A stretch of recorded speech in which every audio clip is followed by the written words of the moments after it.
Hi folks, Kevin here again. I'm going to try and make a little video now responding to some of the questions and comments that I've received on the YouTube videos that I posted over this summertime season.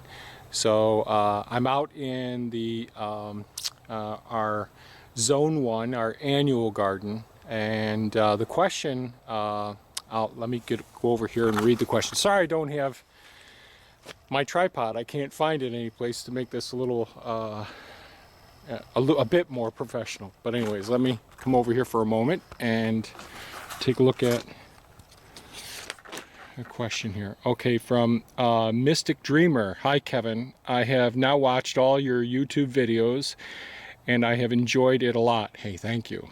So thanks for all your work. I have one question about all the beautiful brickwork around the raised beds and the canals. Did you do them? And are they just placed on top of each other, the bricks, or have you used cement or other materials to secure them? From Norway, with all my best wishes. Oh, it's excellent. Let me fix my camera here. Sorry this is so awkward. Hopefully someday I'll have someone around who volunteers to help me with shooting some videos. I'd be able to get a heck of a lot more out potentially.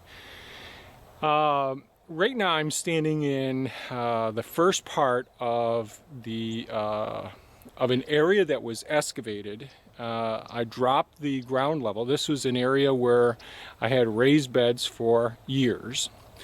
And when I decided to totally do a complete makeover of the property to maximize capturing energy and storing energy and to promote fertilization through irrigation throughout the stages, along with bioremediation. And I'll probably go over that in detail in a future video. However, the question right now is about the blocks. So here we are. I made these as we get older and we do things. I've had raised beds of different types over the years. I used pressure treated posts and concerned about the materials that were used with those. And so each one of these blocks is 4 inches tall by 4 inches tall, hope that shows up, by 8 inches wide by 16 inches long. And so in this raised bed, and this is October 11th in central New York, near Syracuse, New York. Yes, namaste. Yes. Okay. These blocks were installed using a construction adhesive here, and this is made by the Loctite company, and this stuff is so strong, it's unbelievably strong. One of my friends, two of my friends, Luke and John, who have run the heavy equipment around this property, used the excavator to pick up a wall that was similar to this wall. Wasn't quite as long. It was probably 25 feet long. And we thought it would just fall right apart when the excavator picked it up, turned it, the wall is standing like this right now, turned it this way, so it was basically like a walking platform. Ultimately, after him shaking it in the air for a while, some of the blocks broke. The adhesive between the blocks never came apart. The adhesive goes down pretty darn quickly, and so they're not dry stacked. So dry stacking, I do have some areas where I dry stack blocks, but these are not dry stacked. The blocks go down quite quickly and easily once you've got everything, the ground tamped down and, excuse me, the ground tamped down so that it's really well compacted, and then you lay the blocks out nice and flat, and if you don't have them nice and level, they will stair step and they will get all wobbly, if you will.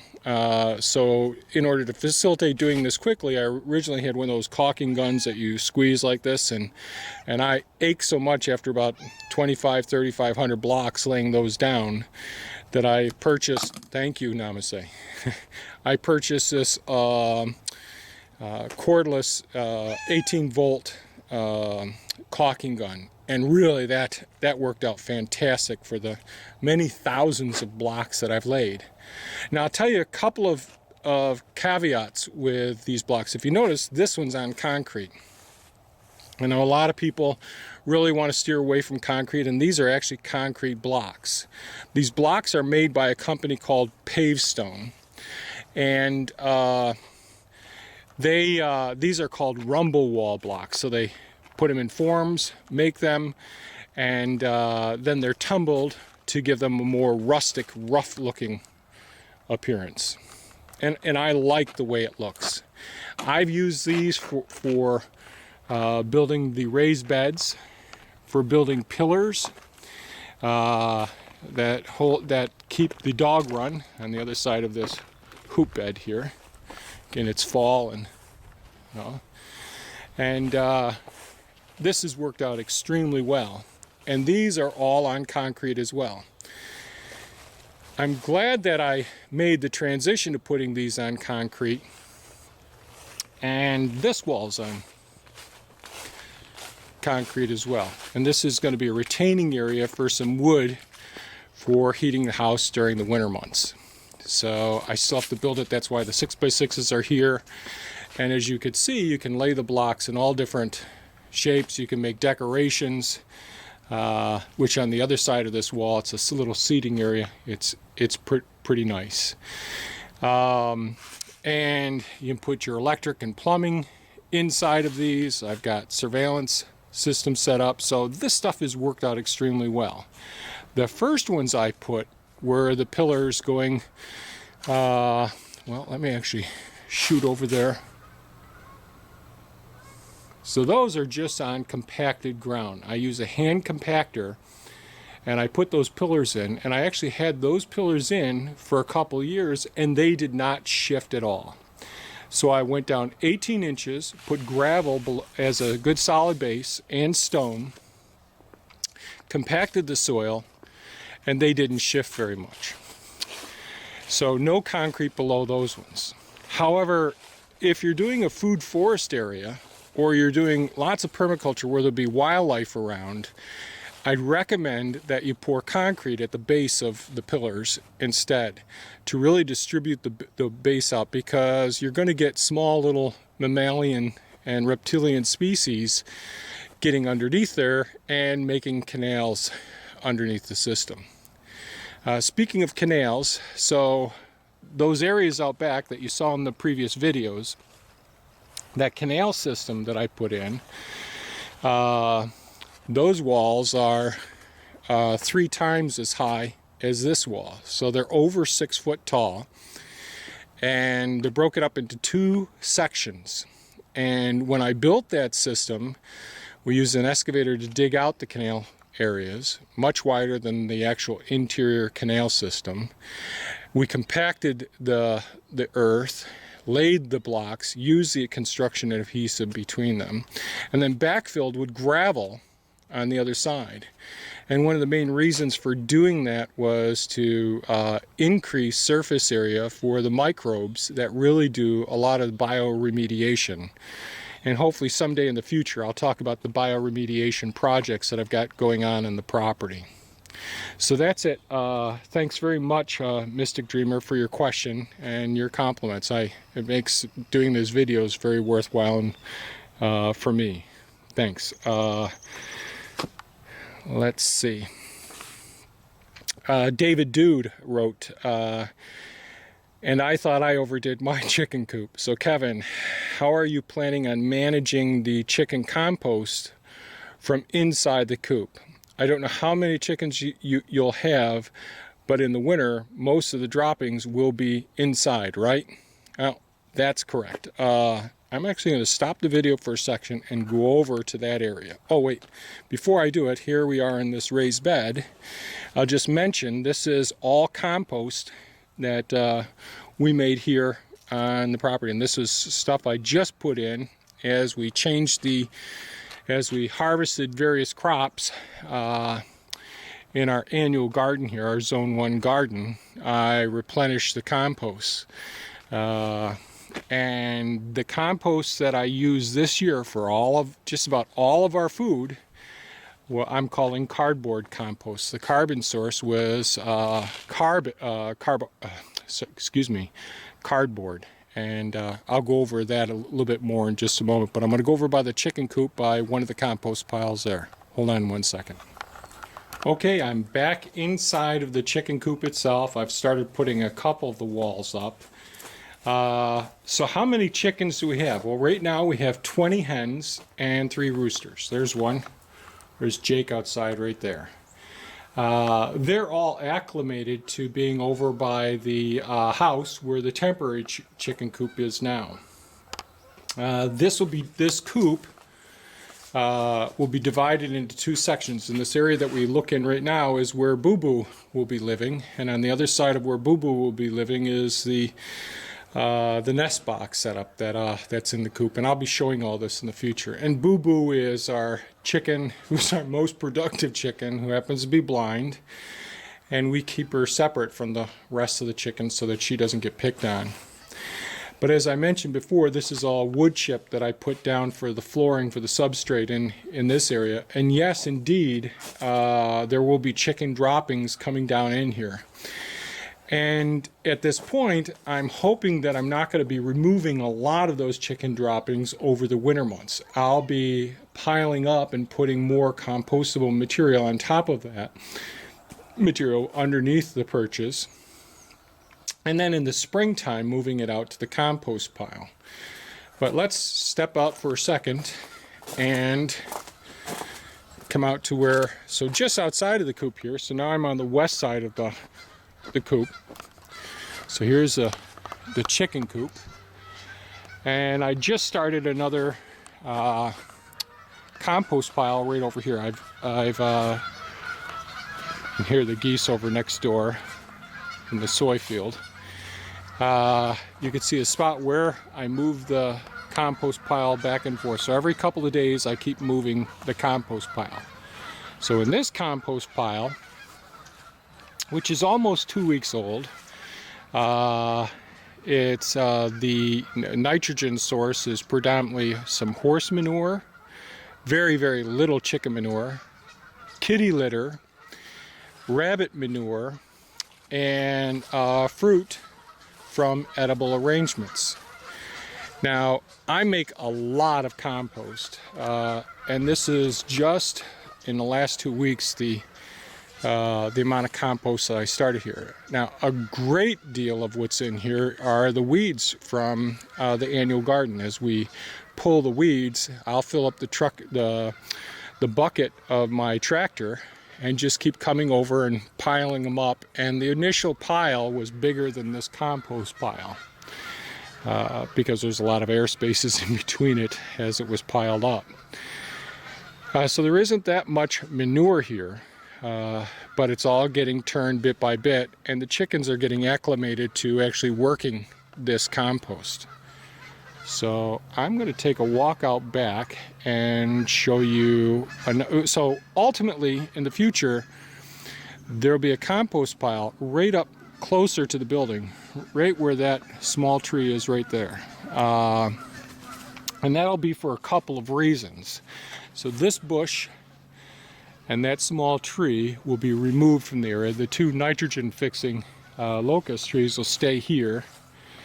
But I want to be able to have a spot for 3 different compost piles that I'll be using in this location. Now, I make a lot of compost.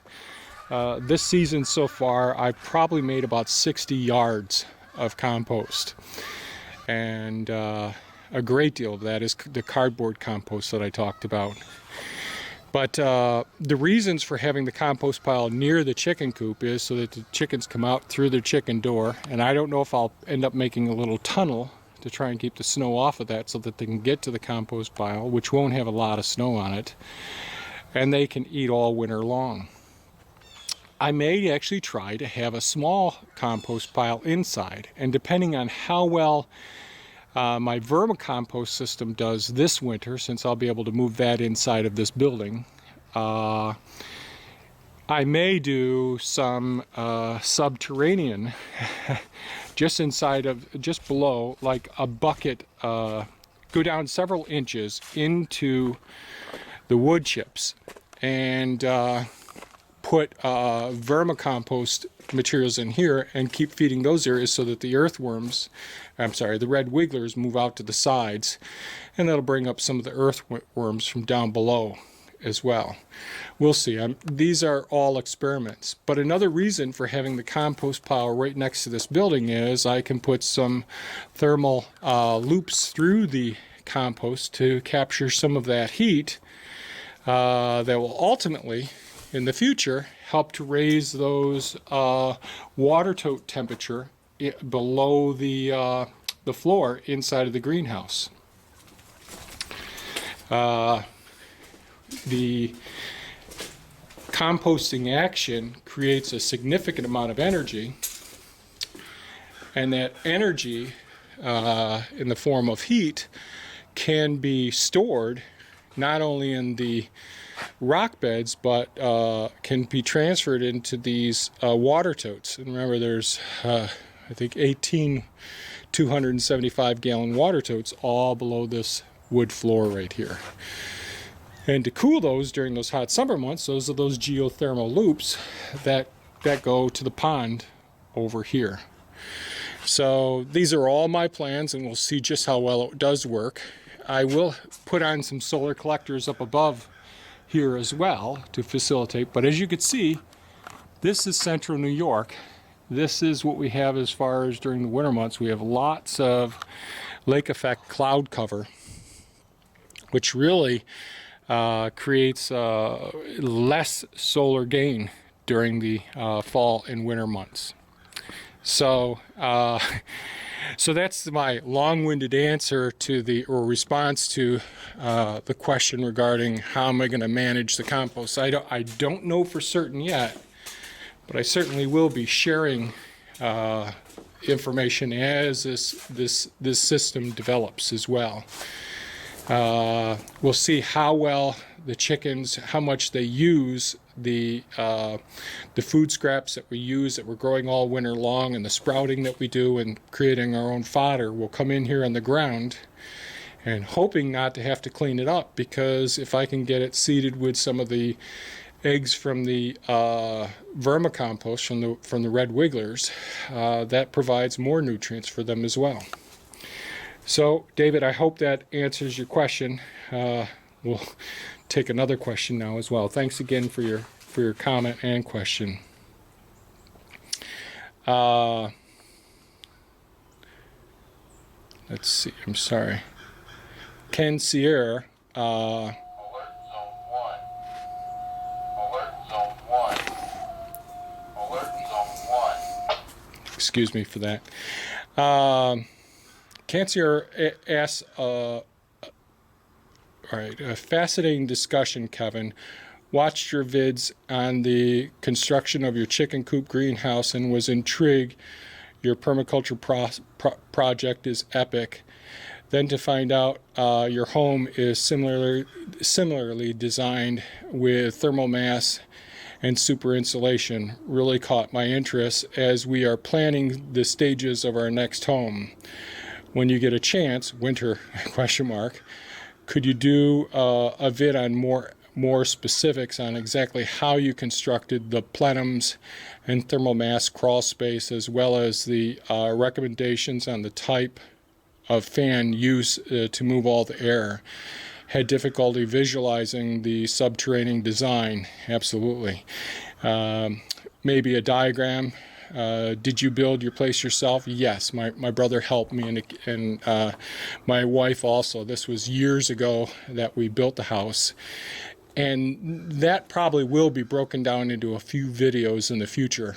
And I actually would like to build a small, tiny home, potentially on wheels, to incorporate another idea for utilizing thermal mass in a super insulated design for capturing and storing energy as well. But I'll defer that question to a later, or delay that response to that question to a later point in time. Oh, let me show you. There's one of the herons. That's a great blue heron right there. So one more, there's a comment from 1, 2, 3, 4.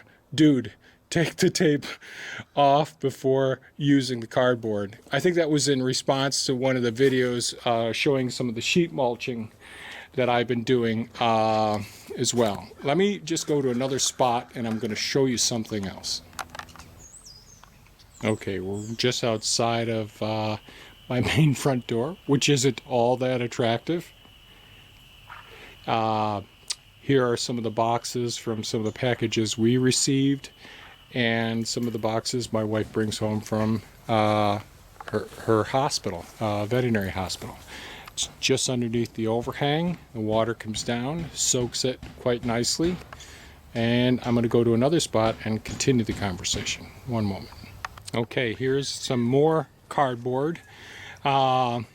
Most of this came from edible arrangements, so it's the cases and cartons for all the materials and supplies that they get at that location and for that business. And as you can see, the tape is still on the containers.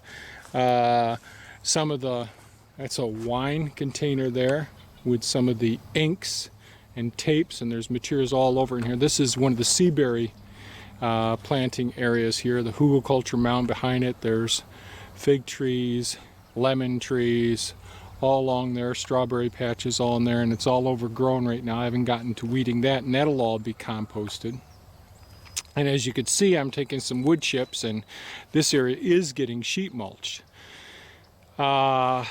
So why am I not removing all of this tape and the labels and not overly concerned? So there's some tape right there that came off one of the packages. Now that I won't necessarily be incorporating into my compost, but that compost right there, that's one of our last compost piles that I'm doing down and back, and that one's just about ready to go up and go into our zone 1 annual garden that we're just in at the beginning of the video when we talked about the blocks. Let me just walk over that for a second. Now again, this isn't completely done yet. The temperature's still going up, and as you can see from all the track marks around here, I'm turning this all the time.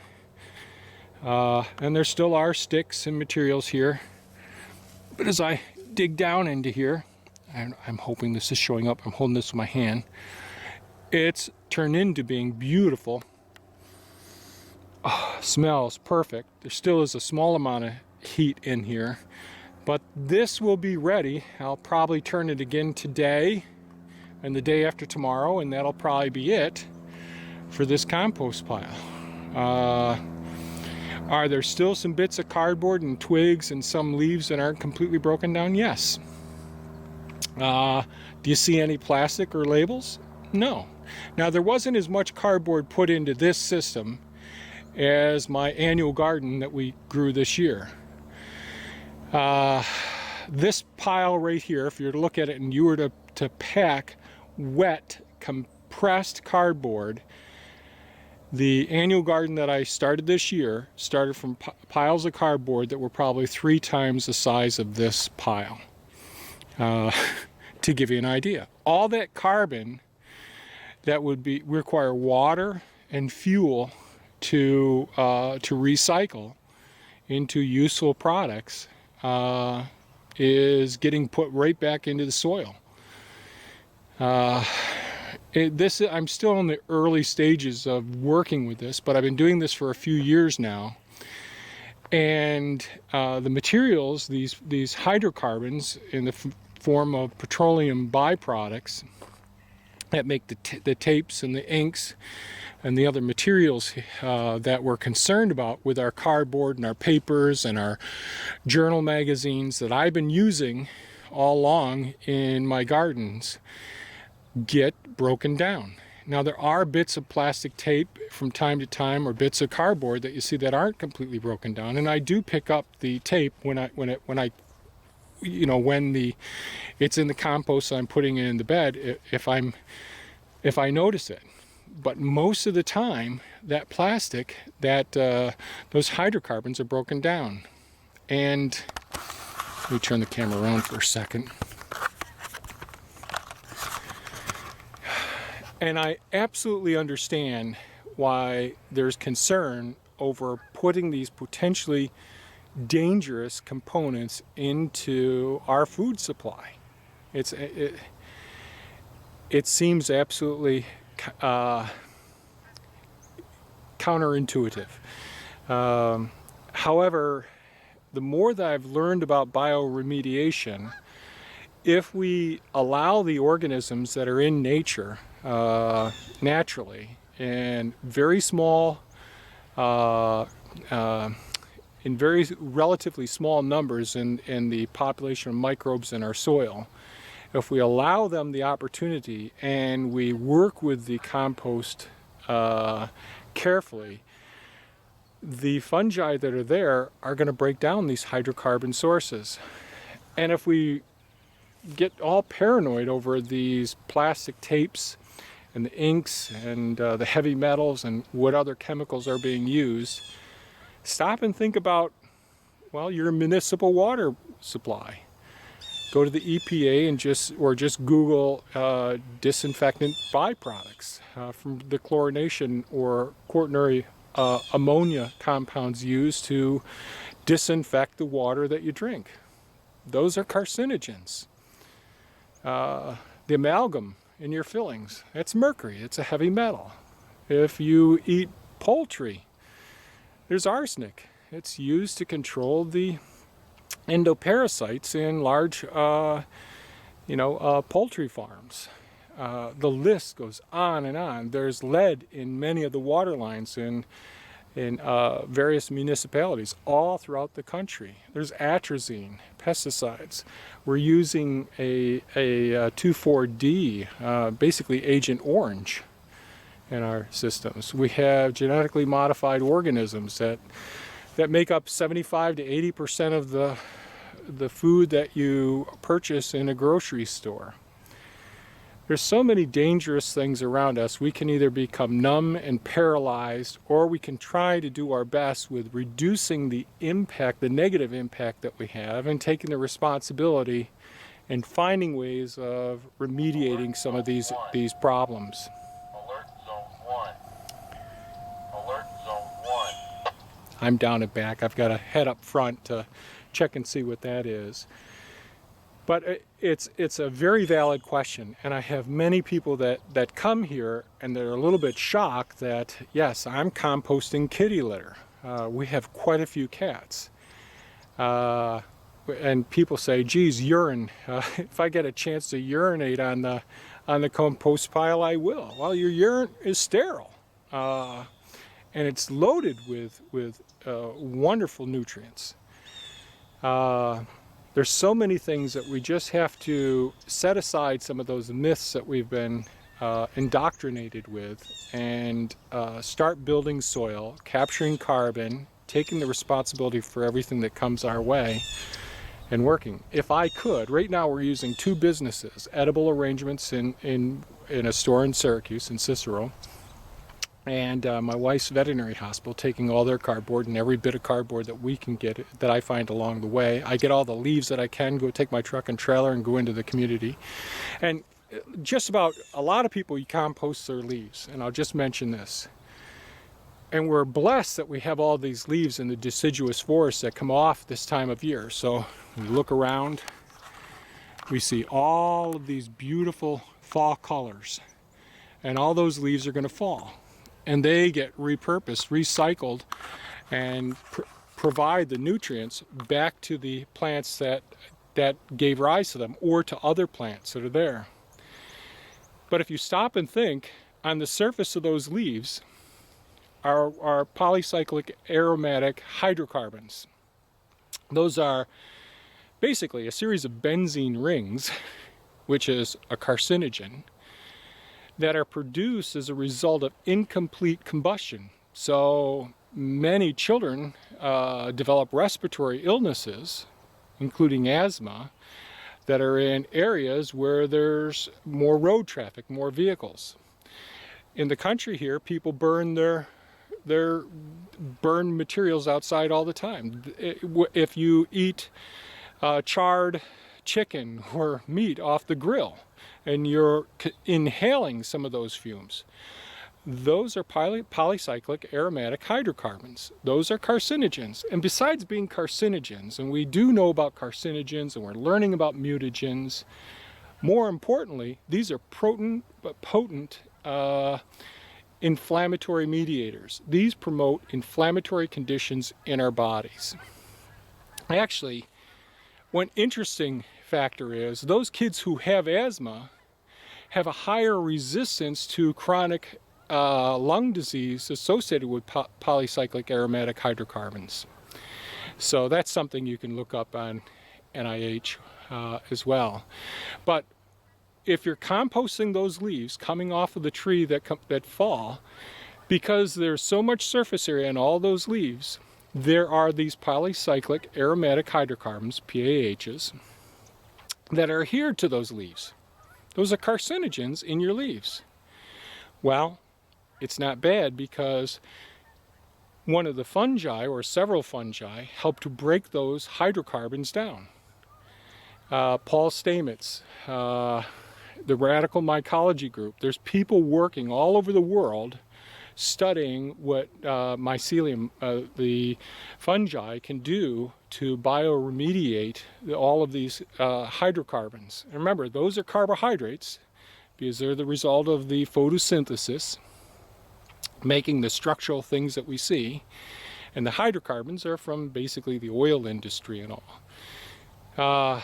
But that's it for now. I've got to head up front, and I hope this is helpful responding to some of these questions and comments.